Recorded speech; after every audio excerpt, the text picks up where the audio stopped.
What is up, guys? I am Welsh Boy on. Today is a Star Wars special, and it's about Star Wars Rebels.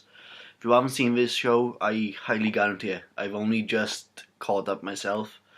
It took me one day entirely to watch all, I think it's 13 episodes. Just check. No, 14, sorry. All 14 episodes, and they're amazing. For a kid show, what is on Disney Channel for starters it's just amazing. Just if you get to see it on there, watch it. If not, if you type it in on Google, I can guarantee you'll probably find some website that'll show it. But yes, I'm going to start off today, and it will be spoilers from it. So if you want to click off now and go watch it yourself, I will give you the count to 5. Right, going through it now. First one is called Spark of Rebellion.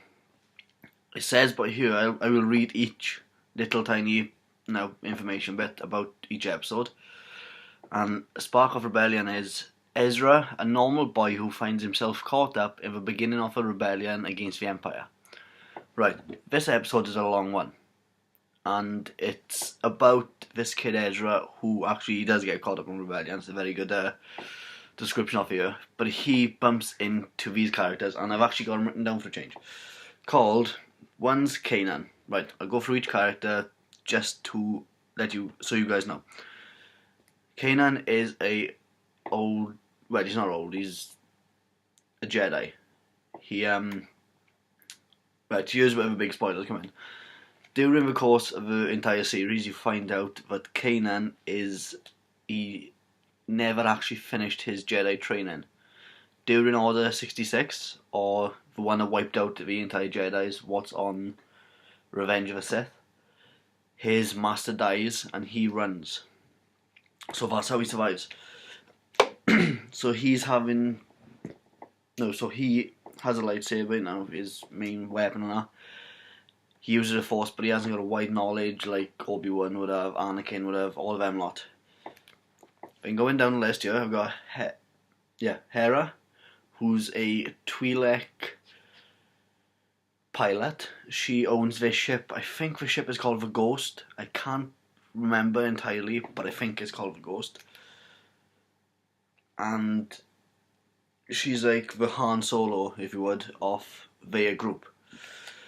I mean, going down here, we got someone called Zeb, or Zeb, depends however you want to pronounce it, who is I don't actually know what creature it is, but he looks really cool. If I find a picture, I'll put it up. If you guys know what race he is, please let me know in the comments, because I love Star Wars. He's basically the entire Chewbacca type character for the film, for the series, sorry. And him and Ezra are like with typical teenagers. They bunk together, they argue together. It's the normal best friend type scenarios. Then you got Sabine, who Sabine here, I couldn't remember the name from watching it, but I'm guessing she's like a Mandalorian trainee, where she started her training for Mandalores who work for the Empire in us. And she was like, "Whoa, guys, what the fuck are we doing here now? We're not doing good. We're killing everyone. I'm out." So she's still got her armor, and she as well as a teenager, so she's really big into her art, as you find out in the series, because she, I think it's in the second episode actually, she spray paints Ezra and Zeb's room, because Ezra's on top bunk, Zeb is down the bottom bunk, and Ezra climbs up, and Chomp, right, I'm going on to him yet. Chomp is the R2-D2 of the series. I prefer Chomp, to be honest, to R2-D2. And I know people out there are going, "What the hell can you say that?" Right, to back it up, Chomp has a lot more steel balls than R2-D2 ever does, and I'll tell you what further on because it's further on down there why I say this. But he Chomp takes out the 2 bolts from Ezra's top bunk, leaving Ezra to fall on top of Zeb. They argue, and yeah. And then the last one then, who I've been talking a lot about, is Ezra. Like I said, he is a small boy from the planet of Lothal, I think it's called. And it's like a Tatooine type planet, you know, loads of sand, loads of dust, desert. And basically you find out he has an ability. He has the Force. And you first find this out because he's helping moving cargo onto the Ghost with all of the crew. And they start flying off, and he just picks up this entire crate and force jumps straight onto the entire ship. And of course they're like, whoa, no, we've never seen this happen, what the hell's happening? And the only person who ever done it around them is Kanan. So yeah, that's the character list done. Well, the main character list. We then have the Inquisitor, who, right, this is where it's going to go a little bit into Star Wars Episode 7, because apparently, rumoured, what I will be doing another video on, just specifically Star Wars Episode 7 rumours and speculation and what I think personally. The Inquisitors are a group, they're not Sith. I will state that now, they are not Sith. Yes, they fight with a red lightsaber. I don't entirely know if they have the Force ability, but they ain't Sith Lords. I gotta say it like that because I can't say my TH tidy. And the Inquisitor in it is a really dangerous force to be reckoned with, really, because his lightsaber is basically Darth Maul's. What is a hoop that goes, say, you know, the lightsaber's being held like a hoop that goes round it, but there, half hoop, and then another one that goes straight back around, so it's like a circle. That spins around, spinning the blades, so you can still, you know, swing it in and out. Really dangerous character who they have a few run-ins in with, and he's a deadly motherfucker. But this is Star Wars Rebels is supposed to be set 5 years before. I think it's 5 years anyway. Pretty positive it is. Actually, have a quick look. Don't say, but I'm pretty sure it's 5 years before A New Hope, and that's where it all, no, the thing in between is, so you can see the Empire's taken over, how the Rebels get started up, and is obviously because in between that time frame, you have lots of characters who still live in, who wouldn't be, you know, babies or just grown up. But so there's a lot of cameos now. Like first cameo you appear in, and like I said, I told you at the start, spoiler alerts. R2D2 and C3PO turn up right in the very first episode. I couldn't believe it, but and then basically they come aboard the Ghost. I'm not going to say how. I really want you guys to go out and watch it because it's an amazing series. I was shocked. I started watching it thinking, nah, it's just going to be a little tie-in thing. It's not going to be that good. And like I said, I ended up watching the entire season 1 in one day. But basically R2D2 and C3PO end up on the Ghost because they follow Chomp onto it. And they go to sell these guns, and this is when you first find out Ezra has the Force, because they get into a fight with an Imperial Empire. Hey guys, sorry I had to cut it, but my phone went off. But like I was saying, yeah, about R2D2 and C3PO, they get on a Ghost, and they, like I said, they get into a first battle with the Empire / Imperials. And you first find out Ezra has a Force. I think I've said that. And then after that, then what it is Ezra's group, the Rebels, have actually stolen a crate off some sort of blasters, and they're gonna sell them to like a more, I don't know, some guy who Kanan knows from the old days. So I don't know how he gets tangled along. Basically, they decide to sell R2D2 and C3PO to someone, and that someone turns out to be, right, I'm sorry if I say this wrong. I know there's probably a lot of Star Wars fans out there going, fuck you, if I get this wrong. Bail Organa, or Bail Organa. If you don't know who he is, episode 3, Revenge of the Sith, he is a guy who adopts Leia, basically. He's a big part of the Rebel Alliance, and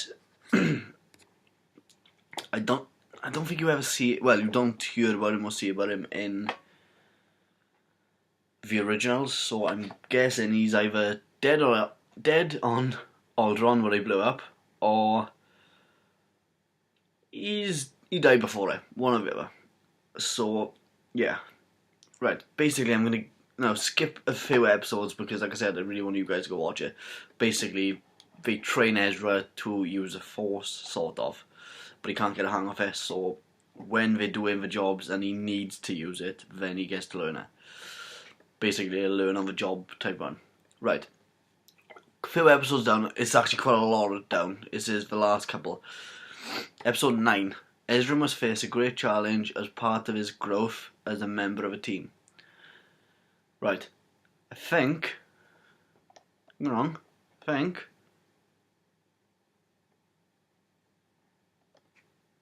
Yeah. Yep, pretty sure. This, well, it's got to be it says Path of the Jedi.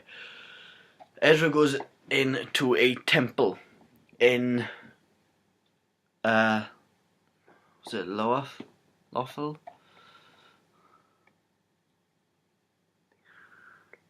Yeah, Lothal. And starts his proper Jedi training. There he is a very nice cameo. What I love has been done this way.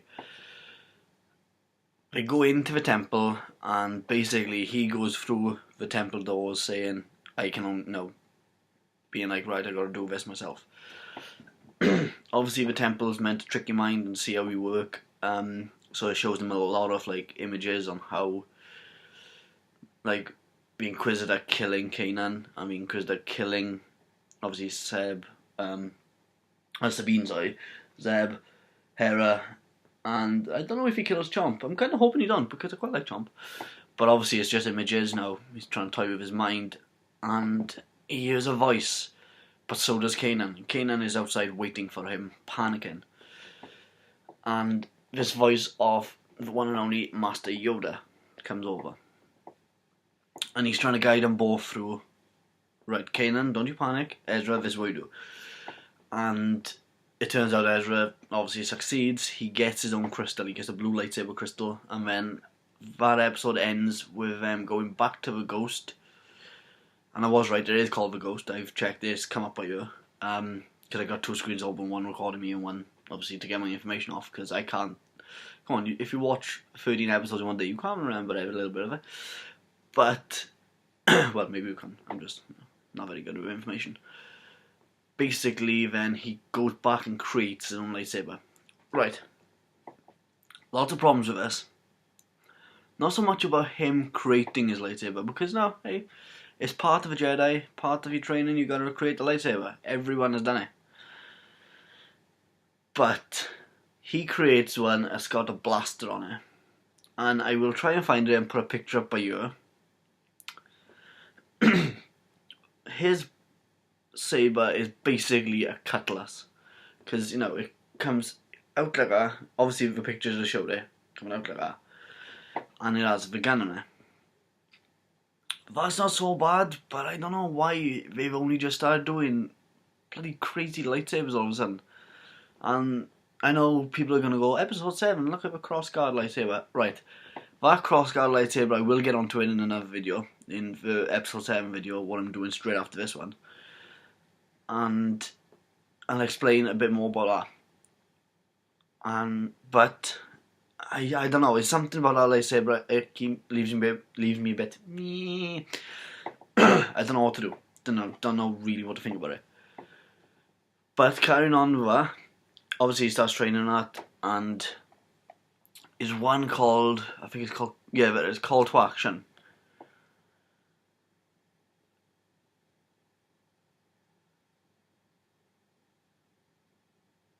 Right, is one episode before then, is episode 11, called Vision of Hope. In this episode, basically, they... sorry guys, let me just have a drink.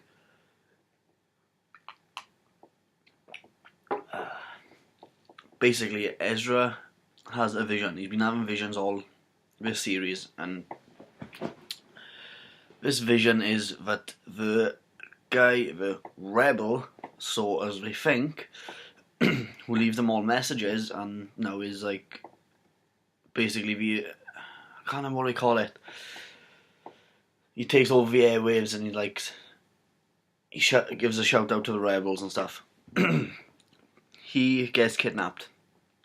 That's what Ezra visions, that this guy gets kidnapped. They have to go save his ass before any shit breaks down. Right. That episode is it's 25 minutes long, and I watched it all, but to sum it up in one, if you don't really want to watch it, the guy turns out to be working for the Imperials. I told you in beginner, spoiler alert, so if you shout to me now going, why did you tell me this? I've told you it's spoilers in it, but he works for the Imperials. Not really a big thing, you could all see it coming. And then, the episode after that is where shit gets real. And when I say it gets real, I mean this is the episodes from now on. Episodes 12, 13, and 14. You have to watch, because so much happens in it. I might actually go back and rewatch them. They go and they decide, right, if this guy's not going to give a call to arms, that's what it's called, call to arms for the rebels, we are going to do it ourselves. So the crew of Ghost go and going back, I know I'm stopping and starting a lot here. Going back to when I said about Chomp having more balls, I'm going to prove why Chomp is a complete arsehole. Right. They get this little droid, this black and white droid, who was supposed to be creeping upon, well, he was supposed to have gone and helped on a Imperial, I think it's Starfighter or Imperial ship of some sort. And it's got all the information on, oh wait, actually this is an episode then. But basically it's got some information what I want, and I'll get back to that, on what information I want. But just to sum up why Chomp is a complete and total arsehole, obviously they switch them to around, give Chomp a paint job and send him aboard to get the information. Well, this other little droid comes back with them and helps them and fixes the ship with them, and he does everything they ask. He's a nice little droid, he hasn't hurt no one, he hasn't done nothing. Right. They decide, Chomp comes back on board, they decide, right, we're going to keep this other droid as well. The hangar doors is on aboard them, because Chomp has just basically flown up into a ship. They are closing like that. And they're like, oh yeah, we're going to keep this nice little droid, look at him, he's so cool. Chomp brings out his metal arms and just fucking smacks this droid straight off and down out through the airlock. Arsehole. If you ask me, it's basically the whole I'm getting replaced situation, so I don't really want you aboard my ship. But yeah, when you see it, it is comedy gold. It is fucking brilliant. But right, going back on, I know, like I said, I know I keep flicking and now in between, and I'm probably confused a lot of you guys already. But right, going back to episode 12. 12, 13, 14, need to watch. I'm going to talk about them now, but I don't do it justice. You really need to go watch them. Right, 12 starts off, they go and create their own call to arms, like I've said. So they go and decide, right, the Imperials of the Empire have a big call tower right in the centre, what can branch out to different planets and different squadrons and shit. So we are gonna go there, and that's where we're gonna do our call to arms. We're gonna hijack it. So they go there, right? Never. What do you call it? Never. character coming into it. Yeah, I wouldn't really classify him as, you know, a little Easter egg or a little, you know, come and goer. Basically, Grand Moff Tarkin, if you have seen the originals, you will know, is the only guy the only Imperial officer what Vader ever listened to, and mainly because he just don't take no shit. He comes into it, and he's not really a cameo, because a cameo would imply he's there for one episode, he's gone next. Right. A cameo is Lando coming into it. Yes, Lando does come into it at one point. I'm not going to give that away because it's not really a crucial part of the entire series. It's just that nice one off. Hey, look, it's Lando. We're going to help him out for an episode, just to, pass the time, split it up a little bit. So, Lando is in it, but I'm not going to talk about it mainly, because, like I said, if you want to watch the entire series, you'll see him in it. Right. Grand Moff Tarkin has come down because, we've got 13 episodes here, and so far, the Empire and the Imperials, they've had their ass handed to them on a silver platter more than once by this group of, 5 rebels? 5 against an entire freaking fleet. How? So basically, he comes down. He's like, right, I'm gonna help you now. I'm gonna take charge. I'm gonna be in order. And he suggests, right, let him have his tower. We will let them, and we will watch them. They will go to the tower, and we will attack them. So they go to the tower, and like I just said, they get attacked. But, and this is where shit starts to break down and get real. During this scene, Ezra, Sabine, and Hera, no, not Hera, sorry, Hera's in a ship to pick him up. Sabine, Zeb,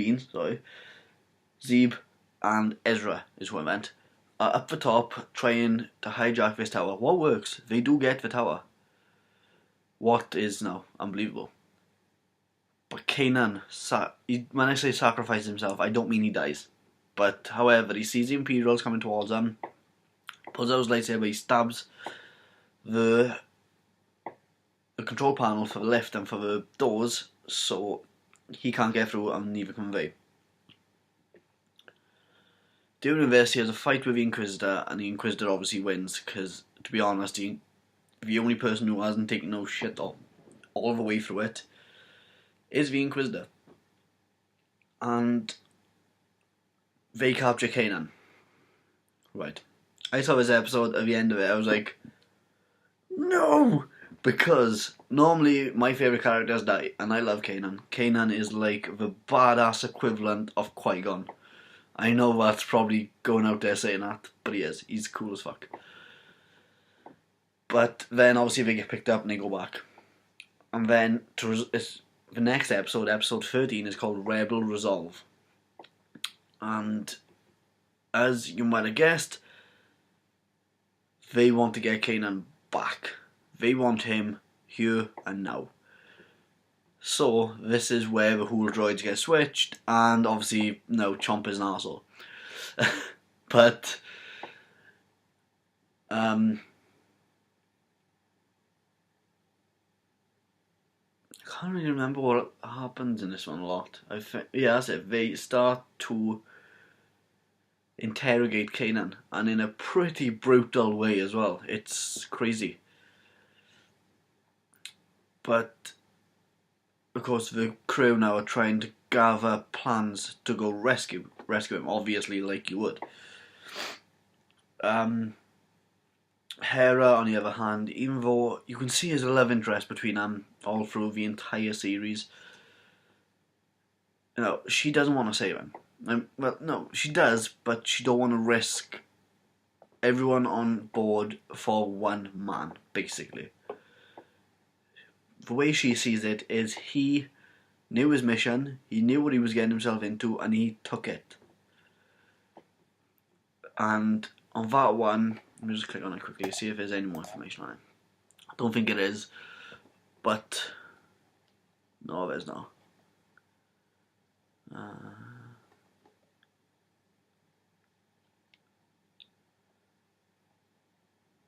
No, basically the only look up I can actually get on that episode is, the team tries to get Kanan's location to free him. What they get, like I told you, with Chomp going aboard.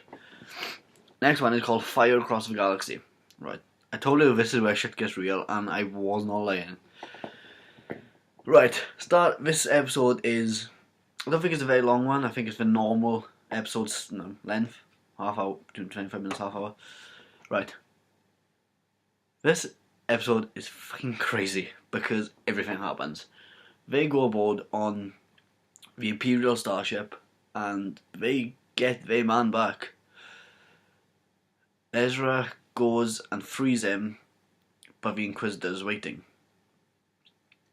So, imagine the battle. I know people don't like it. Personally, I think it's one of the best lightsaber battles of all time. Imagine Darth Maul and Qui-Gon Jinn battle against Darth Maul. That is what it's like during this, because you got Ezra and Kanan against the Inquisitor. Of course, Inquisitor got double-ended lightsaber. So basically, it is the whole Qui-Gon, Obi-Wan, Darth Maul situation. And basically, Kanan gets force pushed back.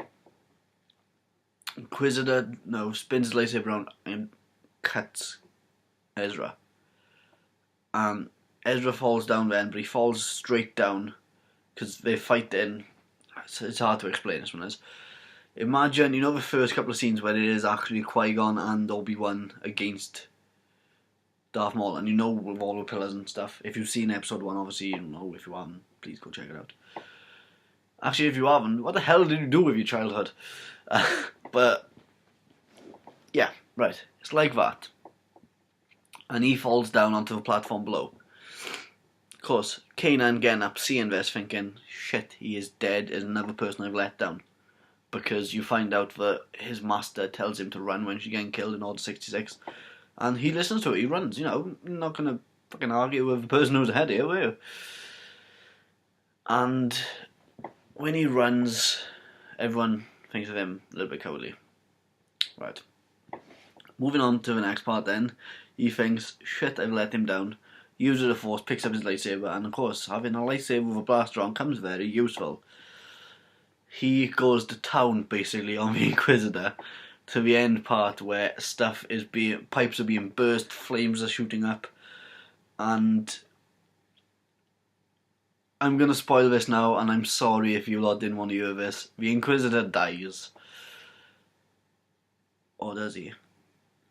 That is where we are left.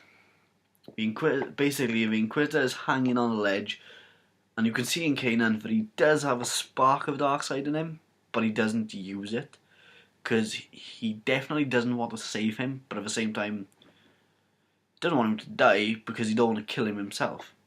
If he dies by falling or something, not his fault. But he definitely does not want to save him. So he says something, and I will go and find it for you quickly. What the Inquisitor says, actually, when I heard it, it actually sent a little bit of shivers down my spine, just because it was amazing.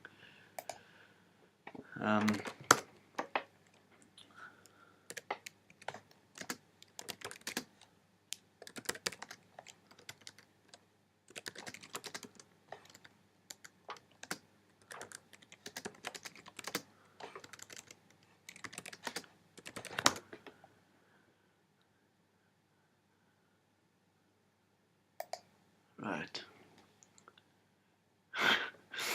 Clicked on this website just now to find out what he says right in the end. Right. Clicked on this website and the first thing it says is, "No, I am not your father." Right. Funny. Still. Carrying on, I have found it. He says to Kanan while he's hanging there waiting to fall to his death into an exploding generator, "There are some things far more frightening than death." I'm sure he says a lot more than that, actually.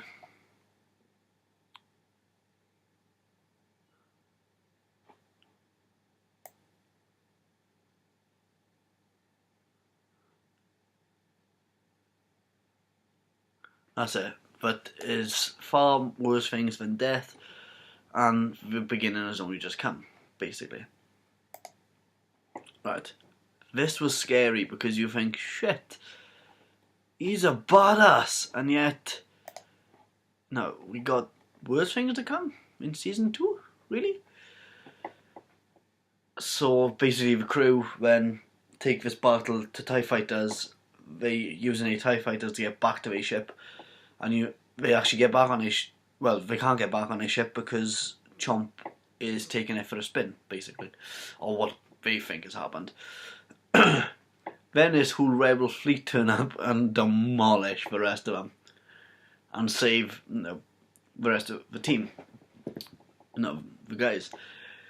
And when they get back onto the ship, you think, oh, cool. Can't be any more surprises now. It's got 5 minutes left. Right. If you are a fan of the Clone Wars, you will go fucking apeshit for this. I haven't actually seen the Clone Wars. I put my hand up to that. I've seen a few episodes and I've played the game of it. Well, to be honest, it's not a right game. It's not that bad. But right, I know a lot of people were surprised at this because they thought, hang on, it's going to be a much bigger reveal than it is. During the entire series, Hera has been talking to someone called Fulcrum. Fulcrum only comes as a hologram, or she actually does go off a ship to see him. But the only time you could actually go and see Fulcrum, she tells Zed and Sabine to stay on the ship. And they go, and they're like, why can't we meet this person? Right, you meet Fulcrum. Fulcrum walks down a ladder, and there's a big reveal. Right, spoiler alert now, if you want to turn it off before I say it, do it. Turns out to be Ahsoka. Yes, Anakin's former apprentice from the Clone Wars. That to me was absolutely amazing. Because in the Clone Wars, right, I know what happens to her because I've read spoilers. So I know, like, she's supposed to kill someone, and then she's like, no, look, the Jedi life isn't for me, and leaves. Good thing she done, she'll be dead. Order 66 came about, she'll be fucked. But she leaves. She leaves and comes back as Fulcrum. Right. This Fulcrum, or what was the code name? Now we'll just say Ahsoka. Ahsoka has been working with Bail Organa. And the only shot we actually have from season 2, I'll try and put it up now if I can find it. If not, they are sat around this table, and there's quite a few of them. And is R2D2, C3PO, Bail Organa, Ahsoka, Ezra, Kanan, the gang back together. But just to top the ending off, an Imperial ship lands. Grand Moff Tarkin walks. I think he comes off it as well, or he's there waiting already. I think he might be there waiting already. Doors come down, and who of a big badass he is walks down the ramp, who is Darth Vader. What a way to end season 1.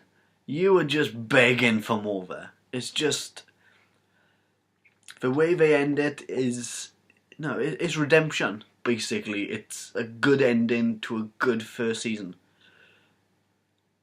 Right. My next video, right, that was Star Wars Rebels. For me, if you have to ask me to rate it out of 10, I'm going to give it a 9.5. It was nothing I didn't like in that entire series. Little bits with his lightsaber, but that's about it. Right, my next video is going to be done now, and it's going to be about Star Wars Episode 7, the spoilers, the rumours, and what I personally think is going to happen. So, if you want to stick around, please, please, please do. If not, because of spoilers alert now, I hope you've enjoyed this video, and I'm not going to speak any more about it. I think you should all go watch this series. I'm so sorry guys, my nose has been running. Right, please go watch the series, because it's such a good tie-in between the first set of films and these ones, and the original, sorry. And it gets us all thinking, what can happen now, since this is Kanan, remember, this is Kanan for episode 7. What can happen? What can't happen? Is Chomp gonna make a miraculous appearance in it, or even just a little walk on by, you know, in the cantina? Is the desert planet you saw on the trailer's Tatooine after all, or is it Loath? Speculate all you want, guys. We got until freaking 15th of December to wait, or 19th of December. I think it's 15th for UK. Yeah, 15th of December to speculate, so fucking go nuts. But I'm going to be doing my own video on that now, next, and if you want to watch it, if you're on my Facebook, you'll know I'll do it. I've done it anyway, because I always post up on it, as well as my Twitter account. Or if you just subscribe and you'll know it's up. But I hope you guys have enjoyed this, and like I said, please type it in and go watch this series. I know I'm not getting sponsored for saying that. I wish I fucking was, to be honest, because it's such an amazing series.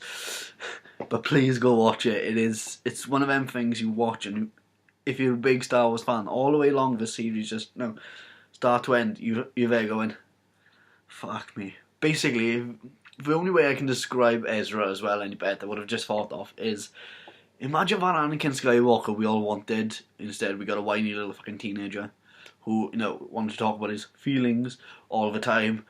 And, you never really got anything out of him. Basically, Ezra's the fucking badass version of him. So yeah, please go watch them. Please tell me what you think of them, if you have seen them, that is. Because I know a lot of people do actually watch Rebels. What I was surprised at, because I put up on Facebook the other day saying I've only just started watching it and I don't know why. And loads of people are like, yes, like. So if they watch it, and I'm hoping they watch it, to be honest, because it's badass. But if they watch it and they like it and they have any comments and they are actually watching this video right now, what would be amazing. Please comment and tell me what you think. What is your favourite episode? My favourite episode personally is Call to Action, because that one sums it all up in one, has big revelations, has a fucking intense lightsaber battle, and it proves how much of a badass Kanan is. Some people have been saying it's Kanan. It's Kanan, don't sound right, it's Kanan. People, get the fucking facts right.